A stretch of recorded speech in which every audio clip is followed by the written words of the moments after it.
આંતરરાજ્ય મોબાઈલ ચોરીના મોટા રેકેટનો પર્દાફાશ. ઘરનું તાળું તૂટ્યાના કોલના આધારે તપાસ કરતા સમગ્ર મામલો સામે આવ્યો. મકાનમાં તપાસ કરતા 47 મોબાઈલ બિનવારસી મળી આવ્યા. પોલીસે તપાસ કરતા 2 આરોપીઓ પાસેથી વધુ 64 મોબાઈલ મળ્યા.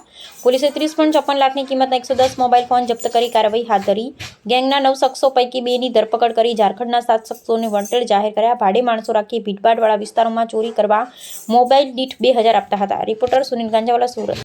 એ લોકો મોટાભાગની જે જગ્યાઓ પસંદ કરતા, જેમાં રેલવે સ્ટેશન, બસ સ્ટેન્ડ, પછી શાકભાજીની જગ્યાઓ અથવા તો કોઈ એવી જગ્યાઓ જે વધારે પડતી ભીડભાડવાળી જગ્યાઓ હોય એ જગ્યાઓમાં ટાર્ગેટ કરવામાં આવતા હતા. ત્યાં સહેલાઈથી એ લોકો મોબાઈલ ચોરી કરી શકે અને પછી પોતે મોબાઈલ ચોરી કર્યા પછી ત્યાંથી બીજો એમનો માણસ આજુબાજુમાં હોય એ માણસને મોબાઈલ આપી દેવામાં આવે. એ વ્યક્તિ પછી જે સ્ટોરેજ કરવાની જગ્યા છે ત્યાં સ્ટોર કરી આપે અને પછી ફરીથી એ જ માણસોની આજુબાજુ ઇર્દ ગિર્દ રહે તાકી ચોરી થયેલો મુદ્દામાલ જે છે તાત્કાલિક સેફલી બીજી જગ્યાએ પહોંચાડી શકાય. અમને મેં જે રીતે કીધું આપને કે આ લોકોને વિરુદ્ધમાં ઉદયપુર, રાજસ્થાન, અમદાવાદ, વડોદરા, મુંબઈ, ધનબાદ, પશ્ચિમ બંગાળ, ઉત્તર પ્રદેશ બધી જગ્યાઓમાં અલગ અલગ ગુનાઓ દાખલ થયેલા છે. જે ચોરી કરેલા મોબાઈલ છે અલગ અલગ જગ્યાઓના છે, જેમાં મેં આપને કીધું એ પ્રમાણે 37 ગુનાઓ ડિટેક્ટ થયા છે.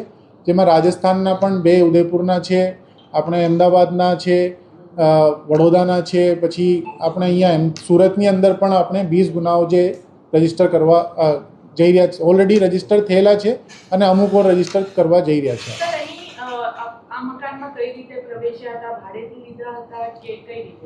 ના, એ મકાનમાં જે વિકતો મકાન માલિકે અમને કીધી કે એમને ખ્યાલ જ નહીં હતું કે એ લોકો એ મકાનની અંદર ઘૂસી ગયા છે. પોતાનું જે લોક મારેલો હતું એ લોક એમને તોડી અને પોતે અંદર જતા રહ્યા હતા. તે વખત જ્યારે પોતાનું મકાનનું ઇન્સ્પેક્શન કરવા ગયો તો એમને આ જોઈને આશ્ચર્ય પામ્યું કે આ મકાન તો મેં ભાડે આપેલું નથી, એમાં લાઇટ ને પંખા કઈ રીતે ચાલે છે.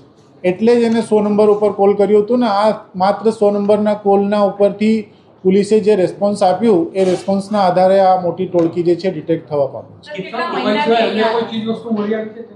ના, ત્યાંથી મોટાભાગની એમના જે પહેચાન પત્રો અને બાકીની વસ્તુઓ છે એ જ જોવામાં આવી છે. મોટાભાગના મોબાઈલ્સ જે છે રિકવર કરવામાં આવ્યા. કેટલા સમયથી આ રૂમની અંદર હતા આ લોકો, સર? એ લોકો જે વિકતો સામે આવી છે એ પ્રમાણે લગભગ 1-1.5 મહિનાથી અહીંયા સુરતની અંદર સક્રિય થયા હતા અને એ 1-1.5 મહિનાની અંદર જે 110 મોબાઈલ્સ આ લોકોએ ચોર્યા હતા એ બધા જ અમે રિકવર કરી લીધા છે.